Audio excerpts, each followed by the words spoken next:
नमस्कार दोस्तों, स्वागत है आपका संस्कृत सानिध्यम यूट्यूब चैनल पर। मैं CS चौधरी आपके बीच। आ जाइए मित्रों, जल्दी से जुड़ जाइए। आ चुके हैं मेरे प्यारे लाडले चहेते विद्यार्थी जो हैं वो आ चुके हैं। जल्दी से आ जाओ। आज तो मैं आपके लिए विशेष रूप से क्या लेकर के आया हूं, माहेश्वर सूत्र। आपकी बहुत डिमांड थी कि साहब कुछ थ्योरी लेकर के आओ, तो ये देखिए थ्योरी की शुरुआत हम करेंगे माहेश्वर सूत्र के साथ में। तो आ जाइए मित्रों, जुड़ जाइए जल्दी से। लाइक वाइक शेयर वेयर करके तुरंत आ जाओ कक्षा में। और हाँ, लाइक की घंटी बजा के आना है, ठीक है? जुड़ जाइए।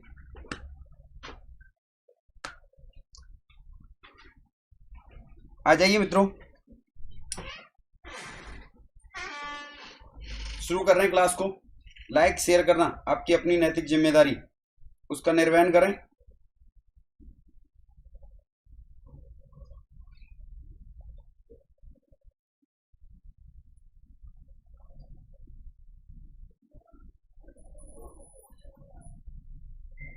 निशा, सिद्धि, पूजा, इंदु सभी को प्रणाम, सभी को नमस्कार। तेजेंद्र सभी को प्रणाम। गुड्डी कुमारी सभी को प्रणाम, सभी को नमस्कार। आ जाइए भैया जल्दी से आ जाइए। माहेश्वर सूत्र का शानदार अभ्यास कराने वाला हूं अगले कुछ समय में, तो आप लोग फटाफट से आ जाएं भैया।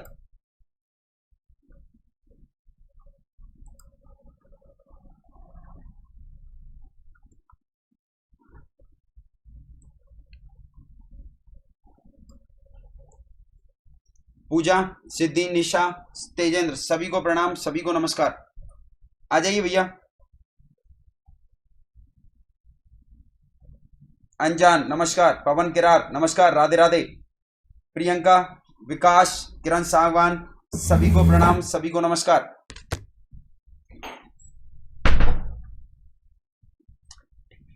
जुट जाइए भैया जल्दी से।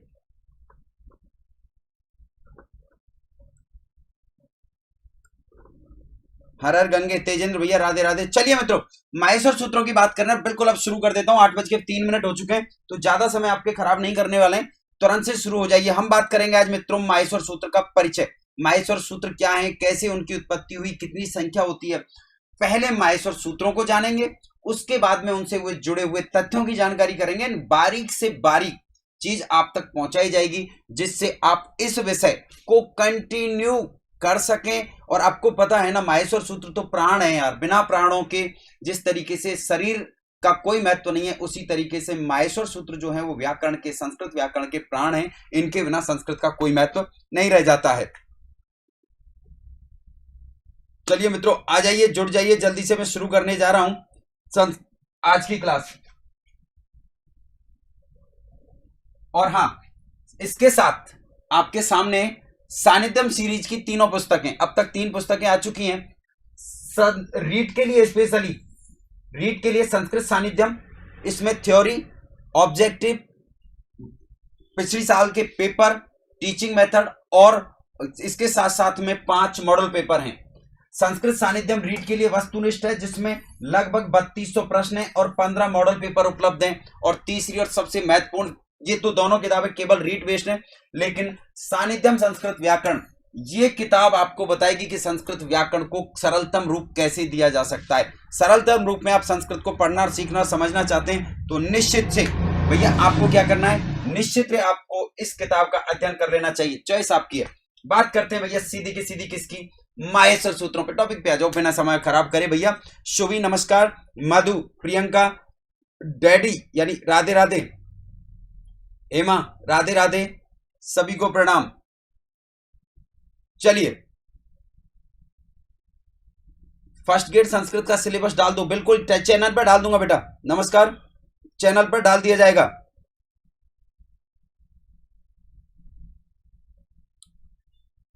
चलिए आइए, माहेश्वर सूत्र, जैसा कि शब्द से पता चल जाता है, अब सीधा टॉपिक पे जुड़ रहा हूं। माहेश्वर सूत्र, महेश, भगवान महेश के, जैसा कि हम कहते हैं ना, माहेश्वर सूत्र प्राण है भैया। किसके? ये प्राण है संस्कृत व्याकरण के। मित्रों, कहते हैं कि भगवान शिव के डमरू वादन से 14 माहेश्वर सूत्रों की उत्पत्ति हुई। किनसे? इसीलिए इनको भगवान शिव यानी भगवान महेश के डमरू वादन से इनकी उत्पत्ति हुई है, इसीलिए इनको माहेश्वर सूत्र कहा जाता है। और इस एक श्लोक में इसको पहले समझिए और फिर आगे बढ़ेंगे। एक एक चीज की चर्चा आज आपके साथ में करने वाला हूं। माहेश्वर सूत्र से जुड़ा हुआ हर कॉन्सेप्ट आपका क्लियर होगा। मित्रों, बेस बहुत जरूरी होता है।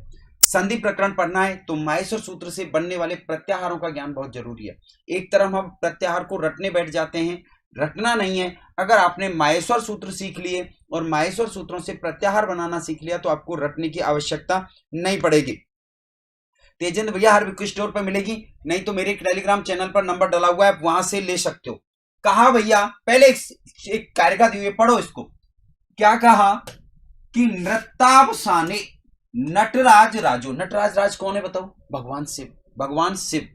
नटराज राजो ननादम ढक्काम नव पंचवारम, यानी नृत्य अवसाने भगवान शिव कौन सा नृत्य करते? तांडव नृत्य कर रहे थे, और तांडव नृत्य के अवसान यानी समाप्ति पर, तांडव नृत्य की समाप्ति पर नटराज राजो भगवान शिव ने, नटराज राजो भगवान शिव ने सनक आदि जो ऋषि थे, सनक आदि ऋषियों के काम यानी इच्छाओं को, कामनाओं को, और सिद्ध यानी सिद्धियों को उद्धर्तुम पूर्ति करने के लिए, उद्धार करने के लिए, एतद विमट नव पंचवारम ढक्का ननादम, 9 और 5 बार डमरू बजा करके शिव सूत्र जाल को उत्पन्न किया।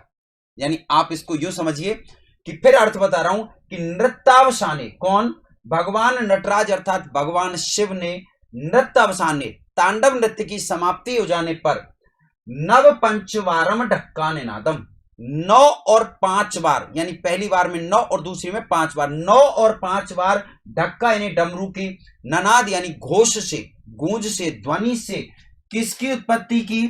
शिव सूत्र जाल की उत्पत्ति की। यानी माहेश्वर सूत्रों को आप क्या कह सकते हैं? शिव सूत्र जाल भी कह सकते हैं, क्योंकि सनक आदि ऋषियों की सिद्धियों और कामनाओं को उद्धार करने के लिए यानी पूर्ति करने के लिए उन्होंने किसकी उत्पत्ति की भैया? शिव सूत्र जाल की उत्पत्ति की। और इस शिव सूत्र जाल को ही मित्रों माहेश्वर सूत्र कहा जाता है। नमस्कार, राधे राधे, पूजा, रिया, सभी को प्रणाम। आज आपके कमेंट्स पर कम ध्यान दूंगा क्योंकि आज ऑब्जेक्टिव नहीं थ्योरी है, तो आप लोग भी कमेंट से बाहर निकल के सीधा क्या ध्यान दें? क्लास पर।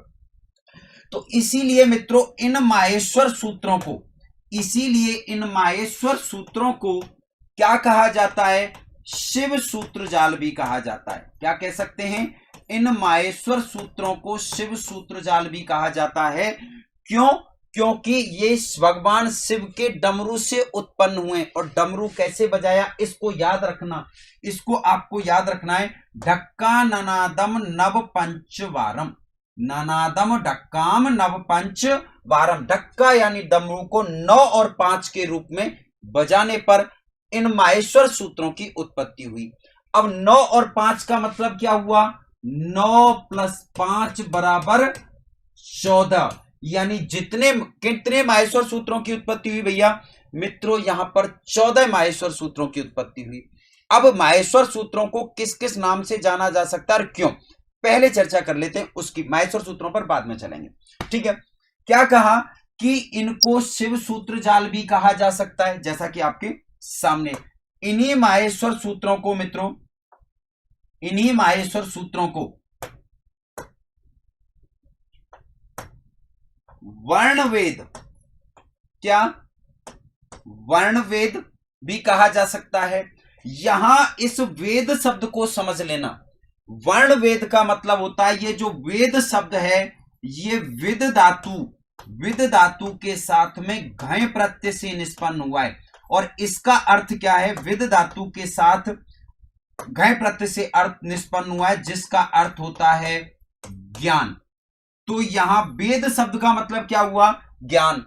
इन माहेश्वर सूत्रों को वर्ण वेद भी कहा जाता है। क्यों कहा जाता है? क्योंकि यहां वर्णों का ज्ञान कराया गया है। क्यों कहा जाता है भैया? क्योंकि यहां वर्णों का ज्ञान कराया जाता है। और वर्ण वेद के साथ साथ इनको और किन नामों से जाना जा सकता है? आप इन्हें अक्षर वेद भी कह सकते हैं। क्या कह सकते हैं? इनको अक्षर वेद भी कह सकते हैं, क्योंकि वर्णमेव अक्षर है, क्योंकि वर्ण ही क्या है? अक्षर है। तो वर्ण का ज्ञान यानी अक्षरों का ज्ञान करने के कारण इनको क्या कहा जा सकता है, इनको अक्षर वेद भी कहा जा सकता है। मित्रों, जैसा कि आपको याद होना चाहिए कि प्राचीन जो शिक्षा पद्धति थी वो मौखिक थी, और उस मौखिक पद्धति में संपूर्ण वर्णमाला को माहेश्वर सूत्रों के रूप में याद कराया जाता था। आज जो वर्णमाला हमारे सामने है, यही वर्णमाला जो थी वो प्राचीन समय में किसके रूप में छात्रों को याद कराई जाती थी? प्राचीन समय में ये वर्णमाला माहेश्वर सूत्रों के रूप में याद कराई जाती थी। यानी एक तरीके से हम कह सकते हैं कि माहेश्वर सूत्र जो हैं वो क्या हैं? वर्णमाला का ही रूप है। किसका रूप है भैया? वर्णमाला का रूप है। और वर्णमाला का रूप होने के कारण इनको हम वर्ण समामनाय भी कह देते हैं। इनको हम क्या कह देते हैं? वर्ण समामनाय भी कह देते हैं। तो माहेश्वर सूत्रों के क्या क्या नाम अब तक आपके सामने आ गए, ध्यान दो। माहेश्वर सूत्र शिव के डमरू से उत्पन्न हुए, इसलिए इनको शिव सूत्र जाल कहा जाता है। माहेश्वर सूत्रों को वर्ण वेद कहा जाता है क्योंकि इसमें वर्ण का ज्ञान कराया गया है। और इसी तरीके से अक्षर वेद भी कहा जाता है क्योंकि यहां भी वेद शब्द का मतलब क्या होगा? ज्ञान होगा।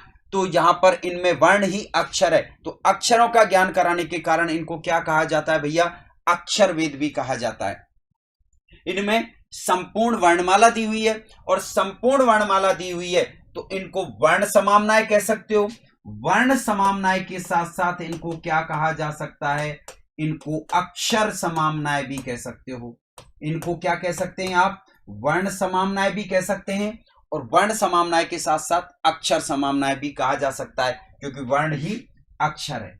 और सबसे महत्वपूर्ण बात यह है कि भैया इन माहेश्वर सूत्रों का उपयोग जो है वो प्रत्याहार बनाने में किया जाता है। आगे पढ़ाऊंगा प्रत्याहार कैसे बनते हैं, कौन से सूत्र से प्रत्याहार संज्ञा होती है, वो सारी चीजें एक एक चीज लेकर के आऊंगा। धैर्य से क्या करें, ध्यान बिल्कुल निश्चिंत रहो। हो रही भैया, मैं साइड हो जाऊंगा, आप तसल्ली से स्क्रीनशॉट लेते रहना। और साथ के साथ ये पीडीएफ जो है, इसकी पूरी पीडीएफ आपको मेरे टेलीग्राम चैनल पर मिल जाएगी, इससे कोई स्क्रीनशॉट की जरूरत आपको नहीं पड़ने वाली है। तो इन माहेश्वर सूत्रों से मित्रों प्रत्याहारों का निर्माण किया जाता है, इसलिए इन्हें प्रत्याहार सूत्र भी कहा जाता है। इन्हें क्या कहा जाता है? इन्हें प्रत्याहार सूत्र भी कहा जाता है। क्लियर है? यहां पर ये हैं माहेश्वर सूत्रों के अन्य नाम। क्या क्या होंगे? माहेश्वर सूत्रों को शिव सूत्र जाल कहेंगे, माहेश्वर सूत्रों को वर्ण वेद या अक्षर वेद कहा जा सकता है, माहेश्वर सूत्रों को वर्ण समामनाय और अक्षर समामनाय कहा जाता है, और माहेश्वर सूत्रों से प्रत्याहारों का निर्माण होने के कारण इनको प्रत्याहार सूत्र भी कह दिया जाता है। उम्मीद करता हूं बेसिक शुरुआती स्टेप आपकी समझ में आ गया होगा। माहेश्वर सूत्र जो भगवान महेश यानी शिव के 9 और 5 वार के रूप में 9 और 5 के रूप में डमरू बजाने से उत्पन्न हुए, इसलिए इनको क्या कहा जाता है? शिव सूत्र जाल या माहेश्वर सूत्र कहा जाता है। क्लियर है? बिल्कुल, आप चाहें तो स्क्रीनशॉट ले लीजिए, मैं बिल्कुल साइड हो चुका हूं, यहां पर स्क्रीनशॉट ले लीजिए। मैं फिर कह रहा हूं आपको पीडीएफ आपको इसकी निश्चित रूप से मिल जाएगी। आपको इसकी पीडीएफ टेलीग्राम चैनल पर निश्चित रूप से मिल जाएगी, आपको तनाव नहीं लेना है। चलें भैया आगे बढ़ते हैं। अब आगे बात करते हैं कि साहब ये तो पता लग गया कि माहेश्वर सूत्र को क्या क्या कहेंगे, लेकिन ये तो बता दो कि माहेश्वर सूत्र होते कौन कौन से हैं। तो मैं बोलूंगा और मेरे साथ आप लोग दोहराओगे। याद करो, सभी को प्रणाम, सभी को नमस्कार। आज कोई कमेंट नहीं लेने वाला हूं, सिर्फ और सिर्फ कहां फोकस करने वाला हूं? बोर्ड पर। आपको भी कहां फोकस करना है? बोर्ड पर। आज समझाने की बारी है। आज समझो, यही क्लास कल वापस कंटिन्यू होगी कि एक दिन में माहेश्वर सूत्र प्रकरण पूरा नहीं होगा, तो अपनी जो भी क्वेरीज हैं वो कल की क्लास में आप लोग लेकर के आना। पहले आपकी जिज्ञासाओं को शांत करूंगा और उसके बाद क्लास कंटिन्यू करूंगा। सो वापस कहां ध्यान दो? यहां पर। अब माहेश्वर सूत्र कौन से हैं एक बार बोलना, याद करो। अयोण, रीलरिक, एओंग, अयौच, हयवरट, लण, यमगणनम, झवय, घड़दस, जबगड़दस, खप छठ थ चट तव, कपय, सससर और हल।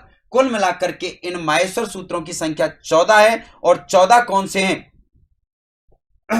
ये देखिए, माहेश्वर सूत्र आपके सामने है और 14 माहेश्वर सूत्र 3 टेबल में आपके सामने है। आपको इनको दोहराना है। संस्कृत का सिद्धांत है, जब तक मुख से उच्चारण नहीं करोगे, अपने मुखार बिंद का प्रयोग नहीं करोगे तब तक आप इनको याद नहीं कर सकते। बिल्कुल मधु, निश्चित रूप से यही पीडीएफ जो बोर्ड पे चल रही है, यही पीडीएफ आपको मेरे चैनल पर मिल जाएगी। अब धैर्य से इसको समझते रहिए। पहला सूत्र है, एक पूर्ण विराम पर एक सूत्र पूरा हो जाता है। पहला सूत्र है अयोण, दूसरा है रीलृक, तीसरा है एओंग और चौथा है अयोच। पांचवा सूत्र है हयवरट, छठवां सूत्र है लण या अनुनासिक लगा लीजिए इसके ऊपर, सातवां सूत्र है यमगणनम, आठवां सूत्र है झवय, नौवां सूत्र है घड़दस, 10वां सूत्र है जब गढ़ दस, 11वां सूत्र है भैया ख फ छ ठ थ च ट त व, 12वां सूत्र है कपय, 13वां सूत्र है स स सर और 14वां सूत्र है आपका हल। यानी अयुण सूत्र से शुरुआत होती है और कहां समाप्ति होती है?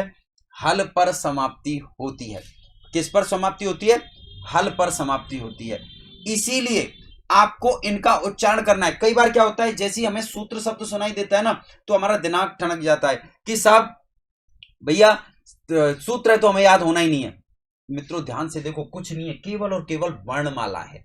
नाम सूत्र दे रखा है तो क्या फर्क पड़ता है? हिंदी में भी तो इन्हीं अक्षरों से शब्द बना के पढ़ते हैं। बताओ बचपन में पढ़ा था कि नहीं पढ़ा था?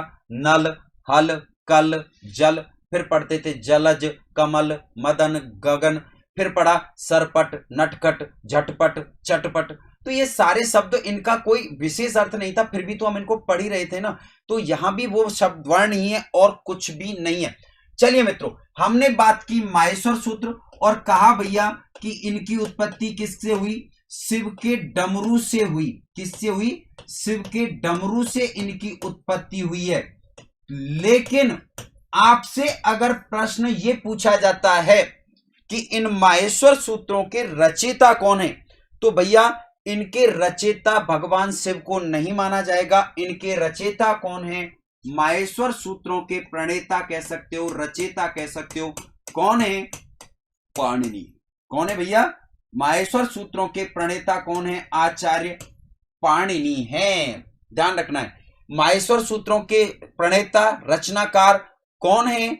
आचार्य पाणिनि है। पाणिनि ने ही अष्टाध्यायी में इनका प्रयोग सर्वप्रथम किया है। उनकी आराधना से प्रसन्न होकर के उत्पत्ति जरूर भगवान शिव के डमरू से हुई थी।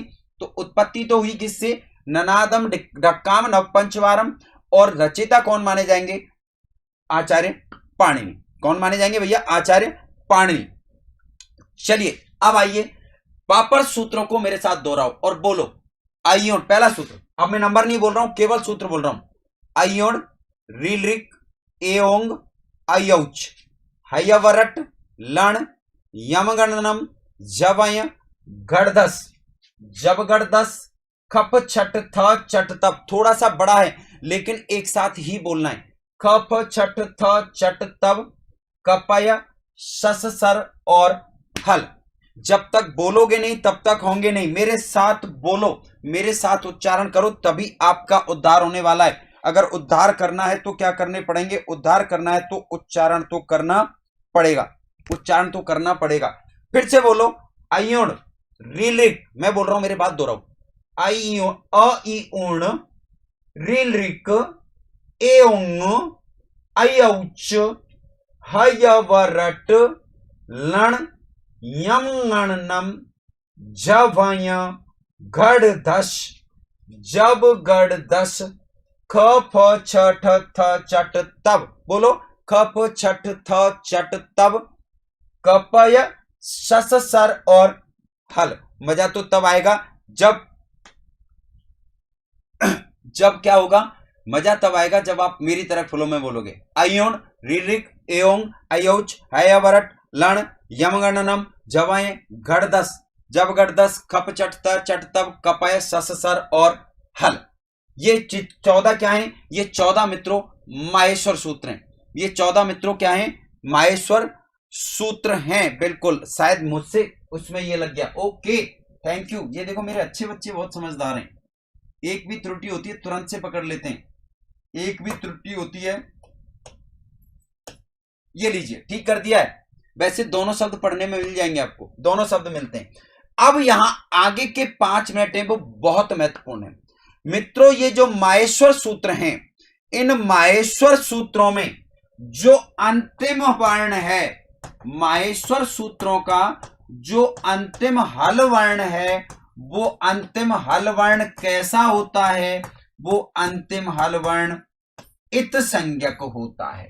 वो अंतिम हल वर्ण कैसा होता है भैया? वो अंतिम हल वर्ण इत संज्ञक होता है। और हम जानते हैं जिस जिसकी इत संज्ञा होती है उसका लोप कर दिया जाता है।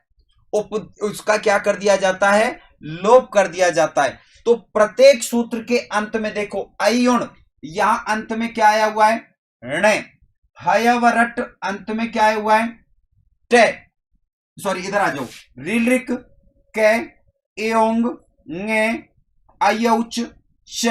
हयवरट में ट, लण, ण, यमगणनम में, जवय, ये, घड़दस, दस, जबगढ़ दस, दस, खप छठ तय चट तब, वह, कपय में, यह, सस सर, रे और हल का जो ल है, ये सभी अंतिम वर्ण हैं। और ये सभी अंतिम वर्ण कैसे हैं भैया? ये सभी अंतिम वर्ण इत संज्ञक होते हैं। कैसे होते हैं? ये सभी इत संज्ञक वर्ण कैसे होते हैं? सभी अंतिम वर्ण अंतिम हल वर्ण। प्रत्येक सूत्र में पूर्ण विराम पर एक सूत्र पूरा हो रहा है और जहां पूर्ण विराम आ रहा है उससे ठीक पहले वाला जो अंतिम हल वर्ण है वो कैसा है? इत संज्ञक है मित्रों। तो जब हम सूत्र के वर्णों की बात करेंगे, जब हम सूत्र के वर्णों की बात करेंगे तो वहां अंतिम इत संज्ञक वर्ण को नहीं गिना जाएगा। इन्हीं से हम प्रत्याहारों का निर्माण करेंगे और प्रत्याहारों का निर्माण करेंगे तो अब भी आपको ध्यान रखना है कि अंतिम वर्ण जो आएगा वो केवल प्रत्याहार का नाम देने के लिए आता है, उस वर्ण को प्रत्याहार में नहीं गिना जाता है। तो आपने देखा अंतिम हल वर्ण कैसा है? इत संज्ञक है। अंतिम हल वर्ण कैसा है?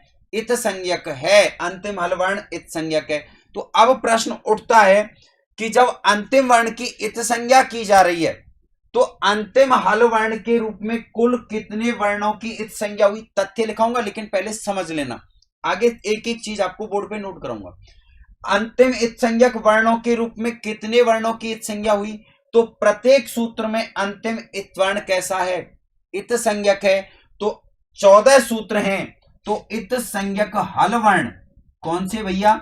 इत संज्ञक हल वर्ण जो हुए वो कितने हो गए?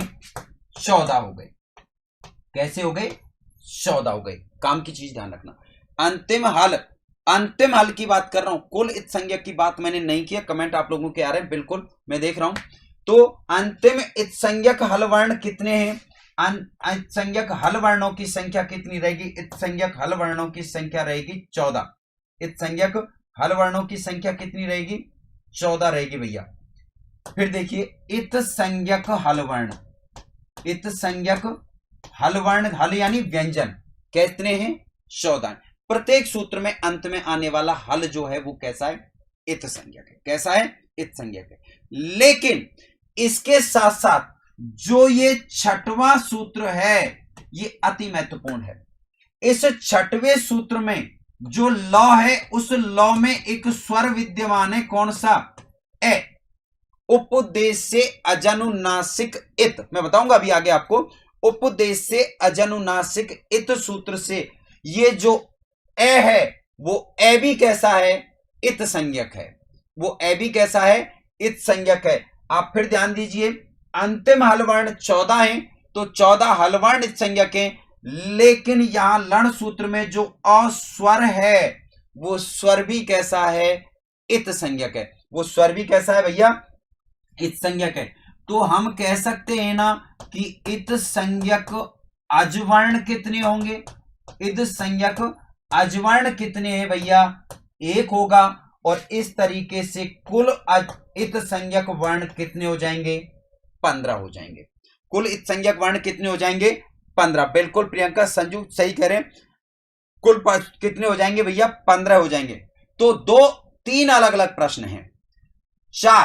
3 नहीं 4 माहेश्वर सूत्रों का अंतिम हल वर्ण कैसा होता है? इत संज्ञक होता है। माहेश्वर सूत्रों का अंतिम हल वर्ण कैसा होता है? इत संज्ञक होता है। आगे बात करते हैं माहेश्वर सूत्रों में कुल कितने हल वर्णों की संज्ञा हुई है, तो हल वर्ण यानी व्यंजनों की हुई है 14। माहेश्वर सूत्रों में कितने अजवर्ण यानी स्वरों की संज्ञा हुई है, तो वो हुई है 1 की। कौन सा? ए। और कौन से सूत्र में? लण सूत्र में। और अगला प्रश्न, माहेश्वर सूत्रों में कुल कितने वर्णों की संज्ञा हुई है, तो 14 हल वर्ण और 1 अजवर्ण, कुल वर्णों की संख्या हो गई 15। यहां केवल इस लण में आने वाला ए जो है वो कैसा है, इसमें आने वाला जो ए है वो कैसा है, इत संज्ञक है, यही इत संज्ञक है। लेकिन आप देखोगे भैया कि यहां तो प्रत्येक व्यंजन पूरा है, अंतिम को तो हल साथ छोड़ दिया हमने, लेकिन या तो बाकी व्यंजन भी कैसे पूरे के पूरे, फिर उनमें जो आ है उसका क्या भाई, आ तो यहां भी आया हुआ है, ये देखो ये तो स्वर है, कोई बात नहीं 4 में तो, लेकिन यहां तो सभी व्यंजन ह य व र य म ङ झ भ घ ढ कोई भी उठा करके देख लो, सभी के सभी कैसे पूरे हैं। तो इनमें भी तो अ है, उसका क्या? तो मित्रों यहां ध्यान रखना है कि जो सभी स्वर हैं वो स्वर तो अपने आप में पूर्ण हैं, लेकिन यहां पर जो ह य व यम गण न झ भ घड़ ध जब गढ़ द, इन सभी सूत्रों में भी ए का प्रयोग हुआ है, इन सभी वर्णों में भी ए का प्रयोग हुआ है। और इस ए के प्रयोग का कारण क्या है, तो मित्रों ए के प्रयोग का कारण है उच्चारण। ए का प्रयोग किसके कारण हुआ है?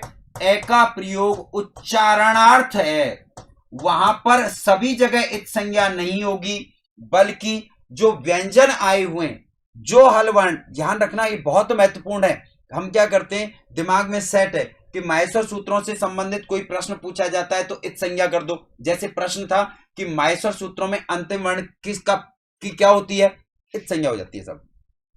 लेकिन अगर यही प्रश्न पूछ लिया कि माहेश्वर सूत्रों में जो हकार आदि व्यंजन हैं इनमें ए का प्रयोग क्यों हुआ है, तो वो इत संज्ञा के लिए नहीं हुआ, वो उच्चारण के लिए हुआ है। अगर ये सारे व्यंजन हलंत हो जाते तो इनका उच्चारण संभव नहीं था, इसलिए यहां पर किसका प्रयोग किया गया है, इसलिए यहां पर ए का प्रयोग किया गया है, जिससे इन हल वर्णों का उच्चारण किया जा सके, जिससे इन हल वर्णों का उच्चारण किया जा सके। फिर दोहरा रहा हूं, अब तक क्या पढ़ा आपने? पढ़ा अब तक कि माहेश्वर सूत्रों को क्या क्या कहते हैं भैया? माहेश्वर सूत्रों को शिव सूत्र जाल, वर्ण वेद, वर्ण समामनाएं, अक्षर वेद, अक्षर समामनाएं, या फिर प्रत्याहार सूत्र भी कह दिया जाता है, शिव सूत्र जाल भी कह दिया जाता है।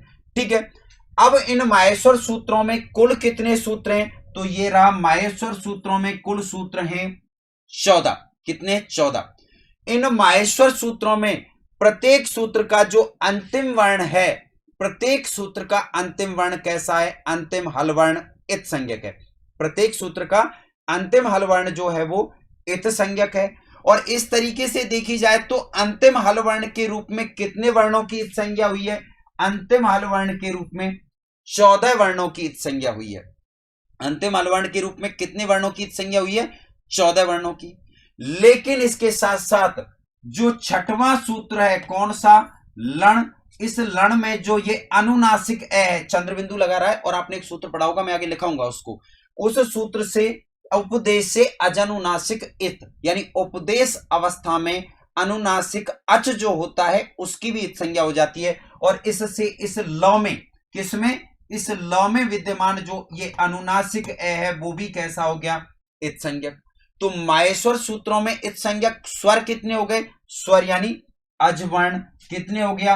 1। और इस तरीके से कुल इत संज्ञक वर्णों की संख्या कितनी हो गई? 15 हो गई। कुल इत संज्ञक वर्णों की संख्या कितनी हो गई भैया? 15 हो गई। अब आपसे पूछा जाए कि अंतिम वर्ण कैसा रहता है?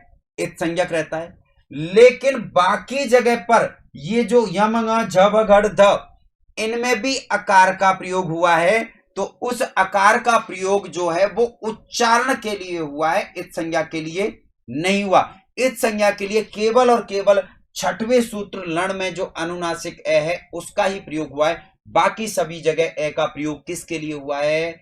उच्चारण के लिए हुआ है। किसके लिए हुआ है? उच्चारण। हमने क्या किया? हमने अंतिम वर्ण की इत संज्ञा कर दी। और अंतिम वर्ण की इत संज्ञा करी तो पहले सूत्र में 3 वर्ण बच गए अ ई उ, दूसरे सूत्र में 2 वर्ण बच गए री और री, तीसरे सूत्र में ए और ओ बच गए और चौथे सूत्र में बच गए आई और औ। और इस तरीके से ये जो 4 सूत्र हैं, ये 4 सूत्र किससे संबंधित हो गए? स्वर से संबंधित हो गए। किससे संबंधित हो गए? स्वर से संबंधित। कितने सूत्र हो गए? स्वर से संबंधित हो गए आपके 4 सूत्र। कौन कौन से? अयुण, रीलिक, एयोंग और अयौच, क्योंकि इन चारों सूत्रों में स्वर दिए हुए हैं। इन चारों सूत्रों में क्या दिए हुए हैं भैया? सूत्र दिए हुए हैं। क्या दिए हुए हैं? सूत्र, स्वर दिए हुए, सॉरी, इन चारों वर्णों में स्वर दिए हुए हैं। अंतिम वर्ण तो कैसा है? इत संज्ञक है। अंतिम वर्ण कैसा है भैया? इत संज्ञक है। अब जो बचे हुए 10 सूत्र रह गए, 5 सूत्र ये रहे, कौन कौन से? हयवरट, लण, यमगण, नम, जबय, गढ़दस, जब गढ़दस, खप, छठता, चटतब, कपय, सस, सर और हल। 4 सूत्र आपके ये रहे। तो कुल मिलाकर के आप कह सकते हैं कि जो शेष 10 सूत्र हैं, वो शेष 10 सूत्र किससे संबंधित हैं? 10 सूत्र आपके व्यंजन से संबंधित हैं। 10 सूत्रों में क्या दिए हुए हैं? हल वर्ण दिए हुए हैं, यानी ये किससे संबंधित हो गए? व्यंजन से संबंधित हो गए। होने दोहरा रहा हूं प्रश्न के माध्यम से।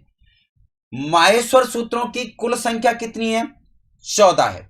माहेश्वर सूत्रों की कुल संख्या कितनी है? 14 है।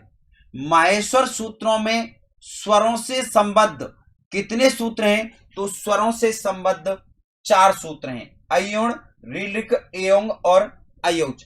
स्वरों से संबंधित 4 सूत्र हैं। जबकि व्यंजन से संबद्ध कितने सूत्र हैं मित्रों? व्यंजन से संबद्ध सूत्रों की संख्या है 10। व्यंजन से संबंधित कितने सूत्र हैं? तो व्यंजन से संबंधित 10 सूत्र हैं। अब तक आपने जो पढ़ा है उसको फैक्ट्स के रूप में आगे लिखा रहा हूं, आप चाहे तो नोट कर सकते हैं, चाहे तो नोट कर सकते हैं।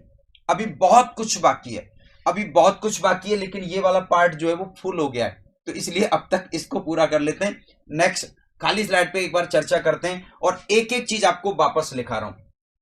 आइए मित्रों, माहेश्वर सूत्रों से जुड़े हुए कुछ महत्वपूर्ण तथ्य नोट करिए। माहेश्वर सूत्र जो मैंने अब तक पढ़ाया है उसी को लिखा रहा हूं, तो जो पढ़ाया है उसको समझो और उसी के आधार पर भैया यहां क्या करना है? आपको नोट करना है। कुल माहेश्वर सूत्र, कुल माहेश्वर सूत्र कितने रहेंगे भैया? 14 तथ्यों के रूप में लिखा रहा हूं। दूसरी चीज, स्वरों से संबद्ध, स्वरों से संबद्ध यानी जुड़े हुए सूत्र माहेश्वर सूत्रों में से कितने हो जाएंगे? 4, अयुण, रीलिक, एयोंग और अयौच। चारों कैसे हो जाएंगे? स्वरों से संबंधित 4। इसके बाद में बात करें व्यंजनों से संबंधित, किससे? व्यंजनों से संबद्ध माहेश्वर सूत्र कितने हो जाएंगे?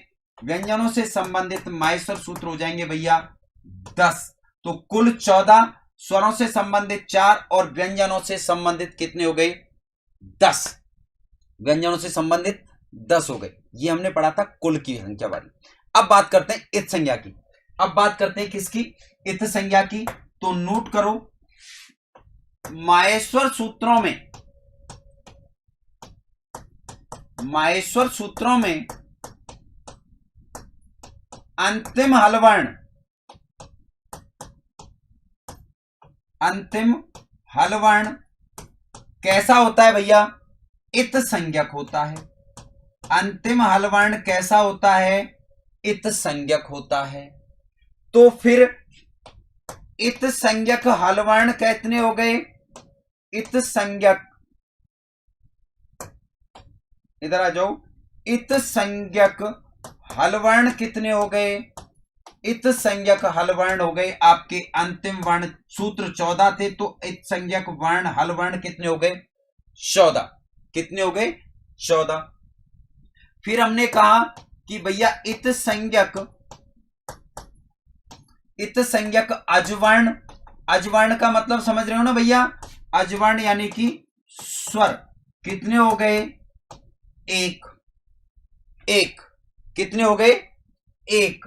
और इस तरीके से आपके कुल इत संज्ञक वर्ण, कुल इत संज्ञक वर्ण, कुल इत संज्ञक वर्ण कितने हो गए? 14 और 1 15। ये जो एक है वो एक कौन सा है? ये एक है भैया लण सूत्र में। कौन सा? लण सूत्र में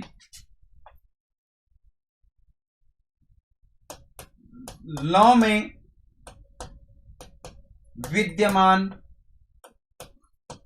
लौ में विद्यमान अ जो है वो कैसा है? इत संज्ञक है। तो एकमात्र स्वर की इत संज्ञा कहां हुई है? लण सूत्र में हुई है। लण सूत्र में जो अ ल में अनुनासिक अ है उसकी कौन सी संज्ञा हुई है? इत संज्ञा हुई है। अब पहले इस इत संज्ञा वाले कॉन्सेप्ट को समझ लीजिए। यहां मैं आपको इसको समझा रहा हूं, अभी फैक्ट्स बहुत बाकी हैं, लेकिन पहले इस इत संज्ञा को समझ लीजिए। इत संज्ञा मित्रों, अंतिम हल वर्ण कौन सा? अंतिम हल वर्ण जो होता है उस अंतिम हल वर्ण की इत संज्ञा जो होती है वो कौन से सूत्र से होती है? चाहे कोई भी जगह हो उसके लिए तो सूत्र होता है कौन सा? हलंत्यम। उसके लिए कौन सा सूत्र होता है? अंतिम हल वर्ण की इत संज्ञा करने के लिए आपके पास सूत्र होता है हलंत्यम। यानी अंतिम जो वर्ण है उसकी इत संज्ञा तो हुई है माहेश्वर सूत्रों में कौन से सूत्र से? हलंत्यम सूत्र से। और तस्य लोप से उसका क्या हो जाता है? जिस जिसकी इत संज्ञा होती है उसका लोप कर दिया जाता है। जिस जिसकी इत संज्ञा होती है उसका क्या कर दिया जाता है? लोप कर दिया जाता है।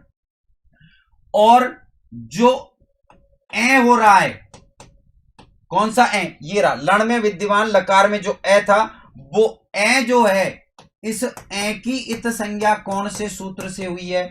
इस अ की इत संज्ञा हुई है मित्रों उपदेशे अजनुनासिक इत सूत्र से। उपदेशे अजनुनासिक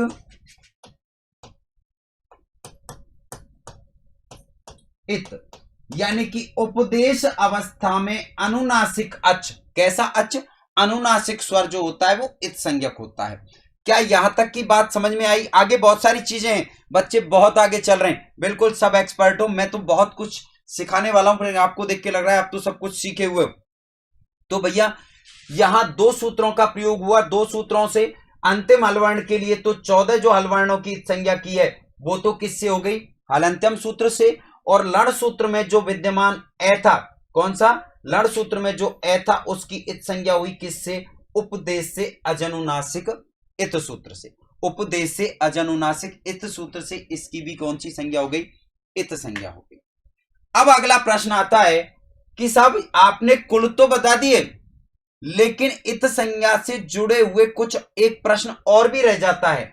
और वो एक प्रश्न ये रह जाता है कि ऐसा कौन सा वर्ण है? चलो यहां तो ये थोड़ा सा भर गया है, आगे आ जाइए और आगे आके देखिए भैया यही वही माहेश्वर सूत्र हैं, बार बार नहीं लिखने पड़े इसलिए यहां इनको पहले से लिख दिया गया है जिससे तकलीफ नहीं हो, नहीं तो आधा टाइम हमारा केस में निकल जाता, माहेश्वर सूत्रों को लिखने में ही निकल जाता।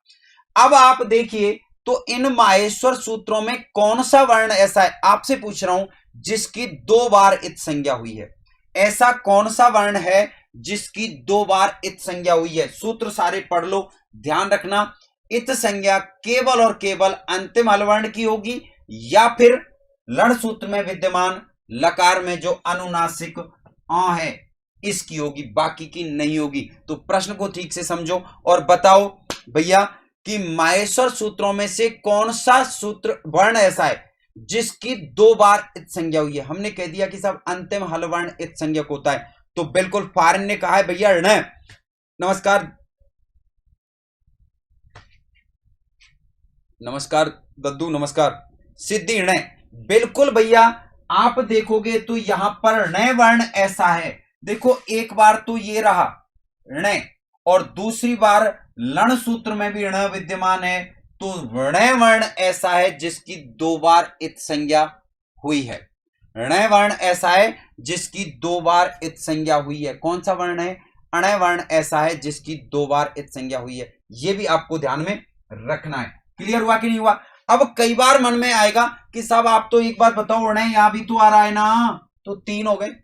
मन में सवाल आता है कि ण यहां भी आ रहा है साहब, तो ये 3 क्यों नहीं हुए?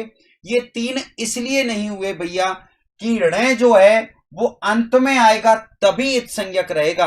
ये तो बीच में आया हुआ है, अंतिम हलवर्ण तो नहीं है ना, और अंतिम हलवर्ण नहीं है तो इसका मतलब ये इत संज्ञक भी नहीं होगा।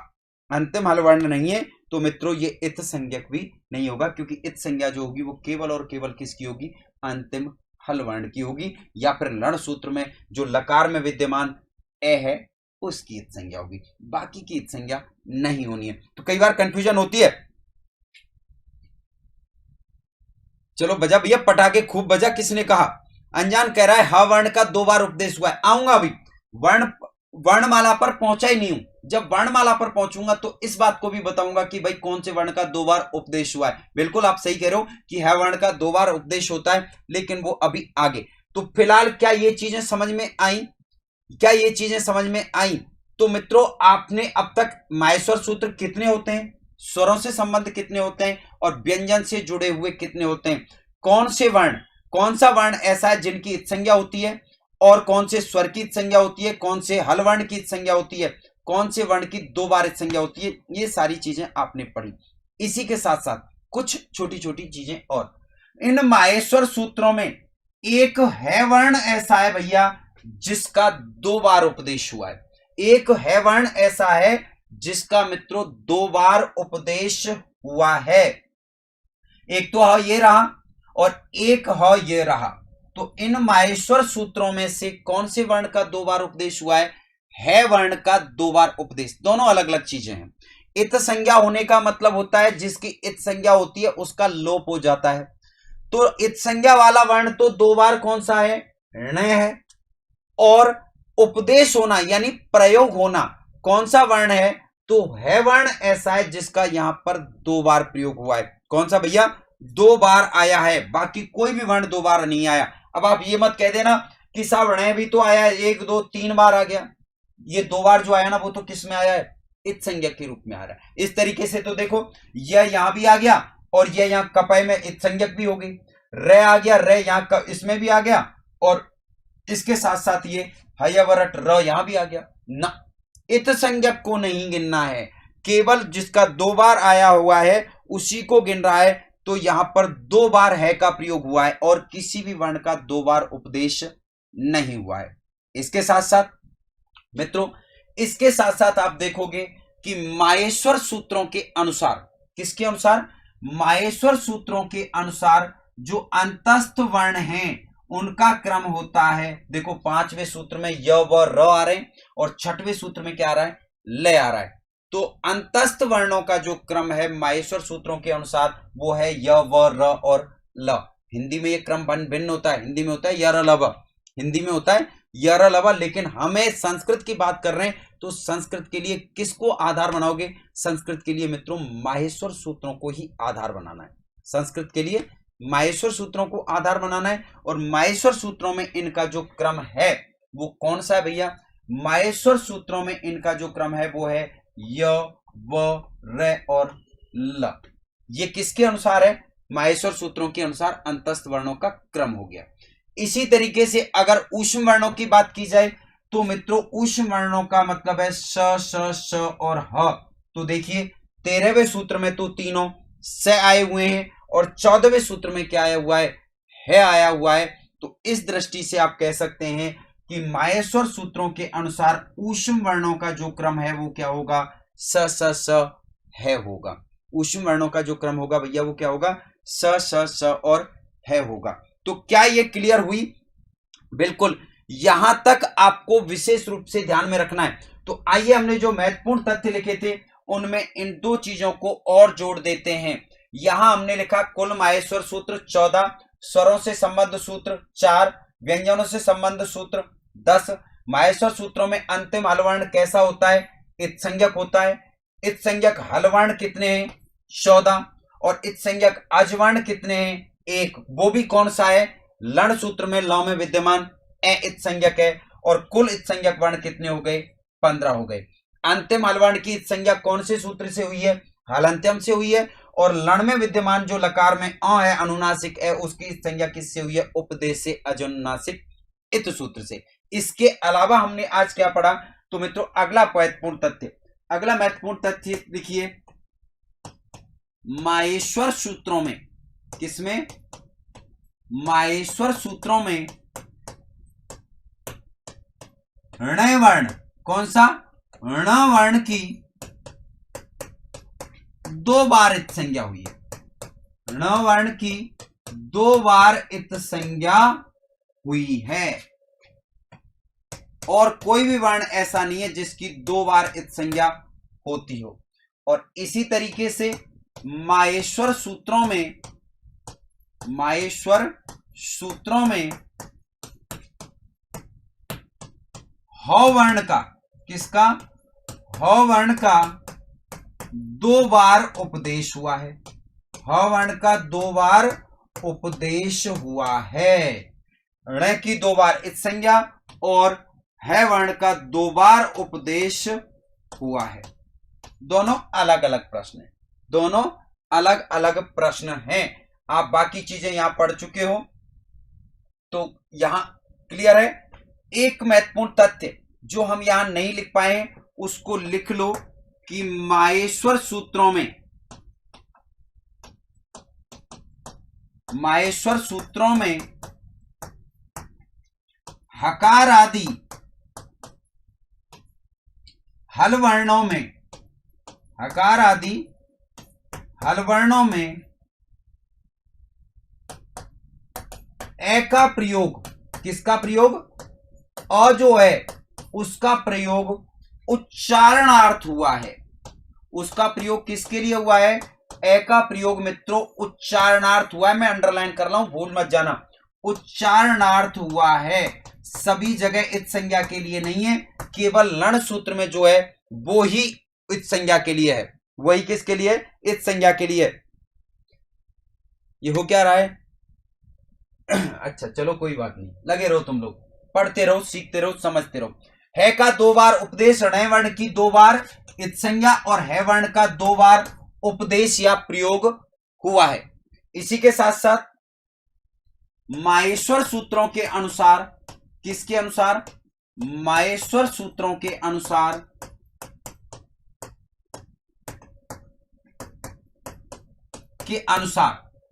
अंतस्थ वर्णों का क्रम, किसका? अंतस्थ वर्णों का क्रम माहेश्वर सूत्रों के अनुसार अंतस्थ वर्णों का क्रम रहेगा य, व, र और ल। ठीक है।